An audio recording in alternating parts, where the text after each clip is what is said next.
17 বছর বাংলাদেশে একটি গণতন্ত্র অমুক্ত বাংলাদেশ ছিল। সে বাংলাদেশে তিল তিল করে তিনবারের প্রধানমন্ত্রী মানবতার মা খালেদা জিয়া, বাংলাদেশের স্বাধীনতার ঘোষক শহীদ রাষ্ট্রপতি জিয়াউর রহমানের একমাত্র যোগ্য সন্তান আমাদের বর্তমান প্রধানমন্ত্রী তারেক রহমান।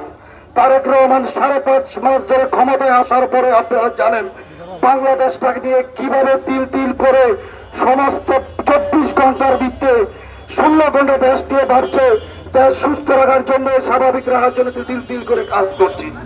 এই কাজ দেখে ইতিমধ্যে ছাত্র এনসিবির নামে কিছু কাউয়ের বাচ্চা, যাকে দেওয়া যায় কালা কাউয়া পেটি কাউয়ার মতন ডাস্টবিনে কাকা করে যাদের স্বভাব, তারা এই আদর্শ নীতিকে ভয় পেয়ে রাজপথে আমাদের আদর্শের প্রতীক জননেতা তারেক রহমানের নামে যখন উল্টাপাল্টা কথা বলে তখন আমাদের শরীরে রক্তক্ষরণ হয়।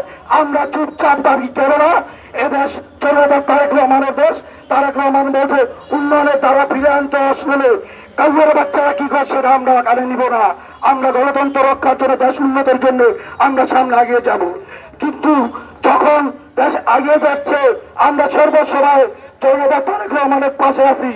ইতিমধ্যে ষড়যন্ত্র করে একটি কাউয়ের বাচ্চা নাসির পাটোয়ারি আমাদের বর্তমান প্রধানমন্ত্রী তারেক রহমানের নামে যেসব উল্টা পাল্টার ববির নামে বলে, এগুলা বললে আমরা গরম চুপ করে থাকবো না।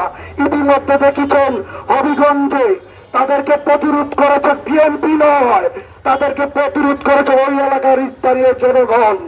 যে জায়গায় জনগণ, বাংলার জনগণ প্রতিরোধ করে সেটাও আপনারা সামাল দিতে পারেন না।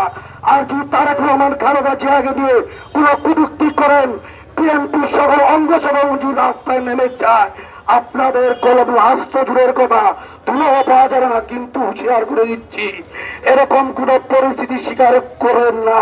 যদি এমন পরিস্থিতি করেন তাহলে আমরা কলম ঘরে বসে থাকবো না। কেন? আমরা শহীদ রাষ্ট্রপতি জিয়াউর রহমানের আদর্শ নিয়ে রাজনীতি করি। আমরা দেশকে